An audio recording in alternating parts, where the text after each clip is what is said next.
Well, hello there, photographers. If you're like me and you're wondering why your client payments are delayed, ACH and banking fees are going to be explained right now. This is very important business stuff. If you're excited, let me hear you. Come on. Come on. I know you're excited about banking fees. All the transactions, digital transactions we're having to deal with these days. Venmo, Cash App, Honeybook, 17 hats. I don't know. Whoever it is that you are using. Hold on. Stop all this. If you are like me and you're using a CRM, a client relations management software like Honeybook, I'm just going to use them as an example since I do use them. And there's some things that we need to talk about in this podcast because the business of being in business has costs. Okay. That's just fair to say. Cost of doing business. However, I'm going to give you a little scenario here and you're going to understand the importance of why I'm even doing this podcast. Okay. If you're like me in today's economy, whether you're a family man like myself with a house and a business and insurance payments and blah, blah, blah, what's very important, obviously, is when you earn your money, you actually get your money. I know that sounds weird, but this is. Let me give you an example here. I can't even speak. I'm so excited about this. So excited. A lot of times with Honeybook, when a client pays me, that money does not go in my account the next day. Okay, and it's bothered me. Because the past couple of years, when business is up and down, like for photographers, we're in New Orleans at least. A lot of times we're slower in the summer. It's extremely hot. Everybody leaves to go out of town to the beach or Disney or the mountains. I don't know. The summer's slower. So your regular life bills keep coming. Your house note keeps coming. Your water, your electricity, your phone, your cell, your car insurance. You see where I'm going with this? So your life bills keep happening, but your income may slow down. So yes, there are some things that we could talk about as far as being prepared for that, but that's not what we're doing today. Today, we're talking about the hardcore truth of why your client payments are delayed. And, what is the difference of ACH and banking fees online compared to a credit card payment, which, by the way, via Honeybook, it is still delayed. I'm a little aggravated about that part. I call it ransomware, not ransomware, but it's like a ransom fee. A client pays me on a credit card via Honeybook, and it says, yay, your client paid you your balance. It's like, sweet, I need that money in my account because, my house note just came in. It's due. It's coming. I've got 3 other bills that I need to pay. I need my money now. You know what I'm saying? So this is a reality. And I think all of our lives, it's not just me. Many of us are living pretty much paycheck to paycheck. And what Honeybook does on a credit card fee is that usually it's a couple of days before the payment hits our account. I never understood why. Okay. Now, that's a whole nother podcast we're going to have to get into. I'm going to see if I can contact somebody with Honeybook that wants to get on here and actually explain this stuff. But when it comes to an ACH fee, a transaction, online banking, when you can go online and pay your bills online, what I'm kind of guessing is there's a difference in how it is maintained and handled. So let me read this to you, okay? Because I did go to Chat GPT or Manus. I think I use Manus. And I was like, can you help me out here and explain this? Okay. Online bill payment and ACH transfers are closely related, but are not exactly the same thing. While online bill pay often uses the ACH network to move money, it is a broader service that can also involve physical checks. I have compiled a detailed comparison of the two methods, including their mechanisms, control levels, and delivery methods. Please see the attached report for the following breakdown. Okay. I'm going down here. I don't see anything beyond this. Research online bid pages. Yes. All right. So this is an example. Okay. One thing that this thing comes up and tells you is that so I'm going to read this to you. This is straight from ChatGPT. All right. A pro tip for photographers. A lot of pros do this hybrid approach. Use ACH via Honeybook or larger invoices, meaning like your weddings, your commercial work, blah, blah, blah. Use faster methods like Zelle, credit cards, instant but higher fee. The balances for cash flow and cost efficiency. All right, guys. So this is very interesting. ACH feels slow. Let's try this again. Testing 1, 2, 3. ACH feels slow because it's not designed to be instant. It's built around batch processing and bank verification, not real-time movement like apps such as Zelle or Venmo or Square. I get payments the following day via my business. So a lot of times I'll send my clients a Square invoice. And the reason why I do that is because I know my payments are going to be in my account the following day, rather than when they pay it straight through Honeybook. I have a 3 to 8 to 10 day delay sometimes. And for somebody that's trying to pay bills that are on my desk right now, that's difficult. Okay. And it's very aggravating. So continuing to read, batch processing. ACH runs through the automated clearinghouse network. Payments are grouped into batches, not sent one by one. Banks submit these batches at specific times during the day. If you miss the cutoff, like say 4 o'clock is going to roll out, it rolls out the next batch, which is usually the next day. That alone can add hours or full business days. Clearing between the banks. Here's one of the issues, okay?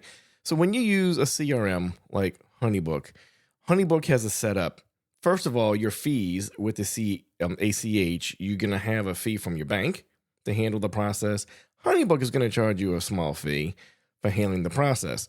Then after the banks they tell each other this is safe, okay? Then Honeybook says you'll get your payment within 2 to 3 business days now. It's like, wait a second.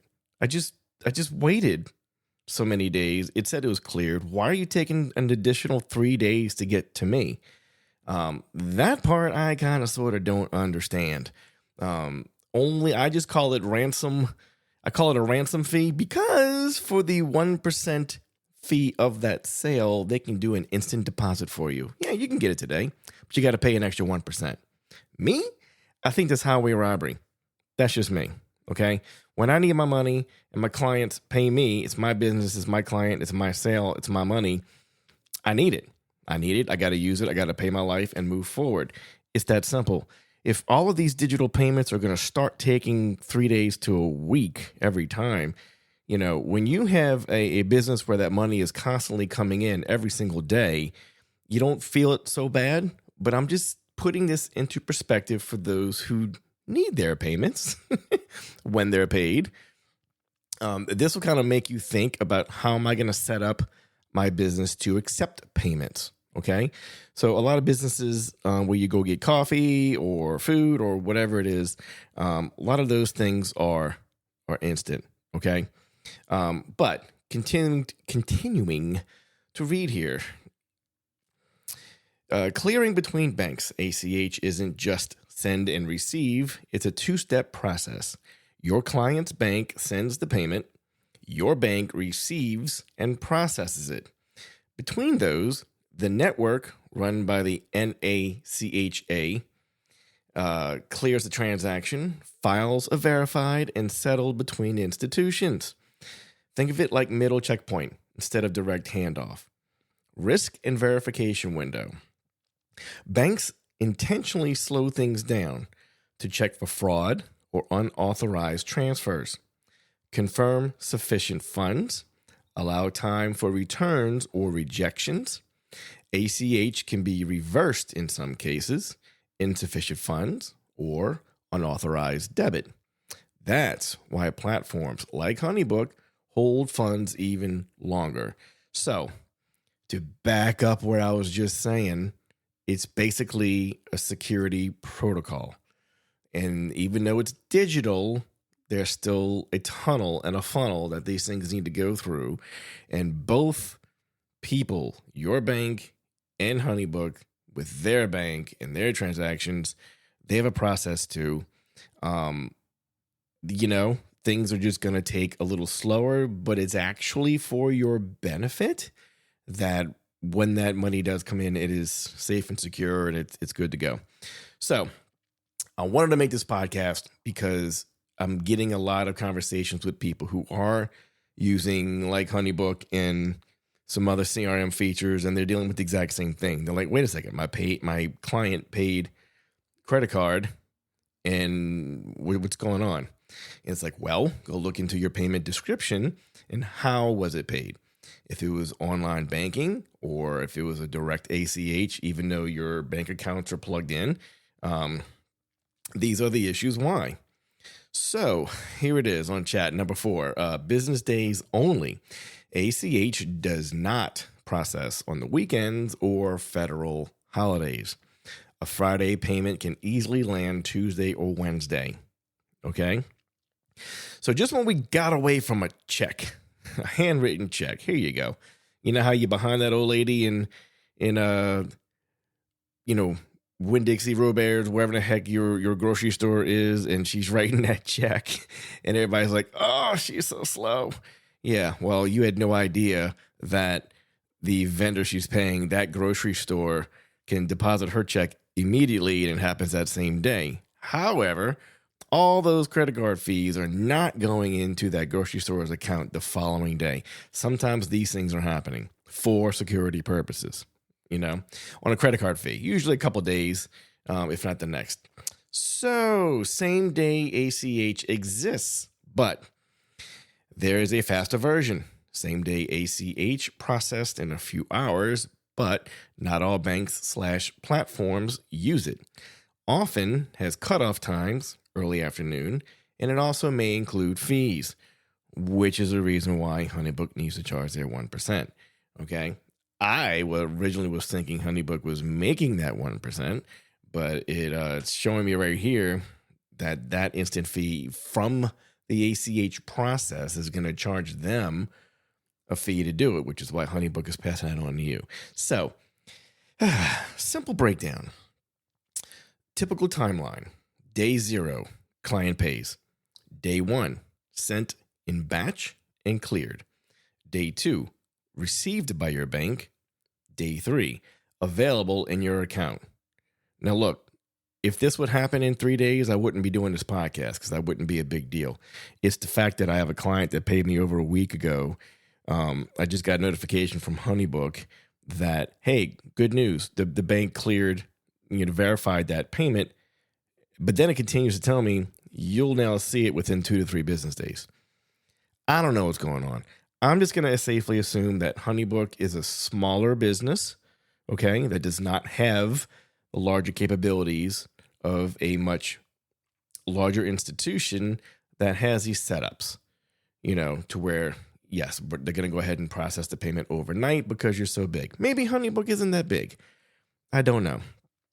But it's just very important for you to know that just because you have a corporate gig coming up and they're saying, can we pay via ACH? 2 things. First of all, you need to know how long it's going to take to clear your bank. Because if you're like me, my clients do not receive all of their images until the dollar amount clears my bank. All right. It's not fair. I was burned one time, a very long time ago, where I delivered the products and the client just dragged their feet on paying that remaining balance. Dragged. And I was like, why am I chasing down people for something I've already done? I've already done the job. They have the product. Why am I? And then they throw me on, oh, you're on net 60. It's going to take 60 days. I'm like, what are you talking about? So if you missed my other podcast, there's another one talking about net 30 and I believe net 60. And basically reoccurring vendors can be on a net 30, which normally means, hey, this is a reoccurring vendor. Say somebody bringing, there's a business bringing the fruits and vegetables to a restaurant, and they're going to be there like every day, every other day. That's a reoccurring vendor. Well, sometimes it's easier with accounting to put you on net 30. And every time 30 days comes up, wherever that balance is that you've been doing, you get that payment sent to you. But you're continually being a process, so it's not that big of a deal. Once you get that first net 30 out of the way, it winds up being continuous, and then you're on track. However, if you're like me, if you're a small mom and pop business, and you do your service, you should be paid for your service. We are not net 30. We are not net 60. We're not a reoccurring vendor. Usually it's for photography. It's a wedding. You're going to do the job, produce, go. It's a corporate event. Same thing. Okay. So just because these larger corporate event people may have net 30 or 60 in place for the rest of their business does not mean you need to agree to that payment format, because you personally are not a reoccurring vendor. All right. So anyway, going back to maybe what should you do, as a business? Well, something very simple that seems to make sense to me is just offer different payment methods for your clients. A seminar speaker a very long time ago, when the digital world was new, and it was way before Venmo. This was other digital ways of being able to get your money. Somebody said a long time ago, never block your clients from paying you. It's kind of like the old saying, back in the day, we didn't accept Discover.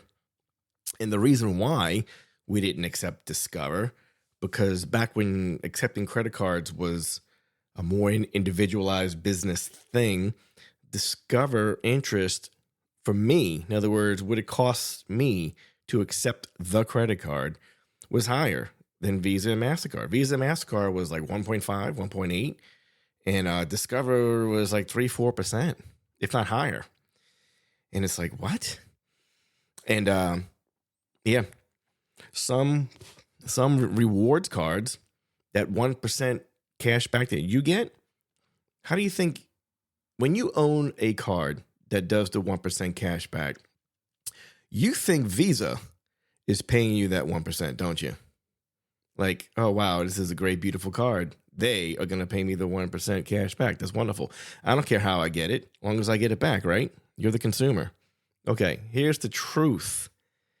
The truth that I came across was the vendor is charged that 1%, not Visa. Visa handles the transaction, but they're collecting it from who you're buying from. Is that a shame? So when I tell you the government and other agencies and businesses that are affiliated with handling all of what we do, whether it's our taxes, sales taxes, credit card fees, we have so many little things to worry about as a business. And you would think it would be easy, but it's kind of not. The only response I have for you on this podcast was, first of all, do your research. Okay. Like, do your research, like physically call customer service if you need to. When you have questions, usually they're great at answering your questions. But being in business, accepting credit cards, or even Venmo. Venmo has a fee now too. All right. It used to be a cash way of paying people, and that went away. So the government gets their hands on every single business, and everybody takes their damn money. All right. So when you're going to the coffee shop or the sandwich place or me or whatever it is, and you go to use that credit card and there's an additional 3% service charge, you need to know that it's there for a reason. It's there because they're charging me, and it's my cost of doing business, which is passed on to you. And I know what you're thinking. Well, shoot, just include the 3% more in your cost. Just go up a little bit, and then all your credit card fees and all are taken care of. Okay, in certain aspects that does work, like on a wedding package, on a full day's service, but we know how people are paying. We include everything in the one fee. You're paying it. It's just included. All right. On a smaller scale, though, of how you are experiencing going to get a coffee and, or whatever it is, and you're seeing that extra fee and it's like, why? Well, the reason why is businesses are giving their clients the opportunity of having to spend that 3% or not. That is your choice, and if you think about it in the grand scheme of things on a smaller scale, it's kind of not fair to go up 3% for everybody. And then the people that aren't paying that credit card, they're paying that 3% fee regardless. So it's kind of not fair. So there's two ways to look at it. Are you looking at it through your consumer's eyes? Like it's better for them to have an option, let them choose? Or let's all just go up in prices, include these fees and go. The problem is when those fee amounts change. Okay. That's why we can't just include it in our cost. These credit card systems are always getting bought out. They're changing their fees, their numbers, their transaction fees. Square, PayPal, whoever it is, they wind up making a change, and to continually use their service, to be able to use Square, to use PayPal, to use whatever it is, you have to click the little yes, I agree thing so you can continue your business. But when they make a change, you're stuck with that change. That's all I can tell you. So that is why the added fee is there. Does that make any sense? Yeah? Okay. Just making sure. Oh, stop. Terrible. Y'all are terrible. Y'all get way too excited on bank fees. So anyway, this is the nasty nitty-gritty of being in business that many artists in general, not just photographers, just creative people in general, don't want to mess with. We just want to do what we do. We just want to enjoy life, make you love what we do, continually improve on our craft. And, we live on Earth. I'm going to say Earth, because if we take money to Mars, I'm going to be very angry. Very angry. I think we need to devise a whole different plan on how we're going to live, because money has been the most corruptive, evil aspect of all of our lives. All of our lives. Most of our wars, especially our war now. It's like, it's a problem. Letting go of that stress, moving forward. This is part of life. This is part of business. This is something you need to learn. You do need to deal with it. You do need to operate your business correctly, because I'm going to start closing out this podcast on this little note here. Okay. A couple years back, we were not charging the extra 3%, just because I didn't many years ago taking credit cards, because it was like 1 point something, and you just kind of figure that's a small little pinch per sale. I'm not going to charge more for that. And like I said, fees go up. Well, over the years, fees have gone up, and now it's right at around 3% of all of our total costs. So a year or two ago, we did the math and looked at, okay, that 3% that we're paying on credit card sales, which, by the way, it used to be credit card sales were like half and half, or even less than that. People were not throwing things on credit cards like they do now, and the biggest reason is because now there's so many reward ways to have a card. A lot of times it makes sense to use that card. I get it. But looking at 2 years ago, what was my 3% for the year? What did I pay in 3% fees for the whole year? And when I tell you, it was an easy school's tuition for one child in grade school, or really close to it. And you start realizing, okay, we need to start collecting these damn fees. I mean, I shouldn't have to be paying money to be in business, outside of what you designed to be in business. So I'm telling you this. So for all those people who are still there where I was, where you're not collecting that extra fee, just know what you're losing. And it is a loss. And I hope your CPA knows about your loss. Hopefully that's a write-off. That's a topic I need to go talk to my CPA. I don't know if that 3% is a write-off. It might just be cost of doing business and it's not a write-off. So it might be one of those shame on you for not collecting it somehow, some way. And it's a loss to me, but it's not a loss I can actually write off for my federal taxes. Isn't that a shame? So yeah, besides taking pictures and knowing about your f-stops and your shutter speed and how to pose, your lighting, how to be marketable, how to be on Instagram, how to do a TikTok, you should be on YouTube, but you're probably not. You should also really look into investing into Facebook a little bit differently than you're doing now, because the age ranges of who can afford your services are very different from what you think your client actually is. Meaning that high school senior who's choosing you, guess who's actually paying that bill? Mom and dad. Okay? Mom and dad. You know who's on Facebook? Mom and dad. So that's who I need to love me. I need the grandmas to love me. I need the daughters to love me. I need everybody to have a good time using me as their photographer. And they need easy ways to pay me. And I need to be fair in my pricing. And we all just need to get along. You know what I'm saying? So, yeah, man. There's so many things to being in business that are a pain in a butt. And it's stuff that you're not seeing on TikTok. All you're seeing is, come with me on an engagement session. I'm going to show you how I rock this place. And it's all amazing and beautiful. And I'm the best. That's not your complete reality. That's just your marketing. That's a pinch. It's not even 1%. You realize that, right?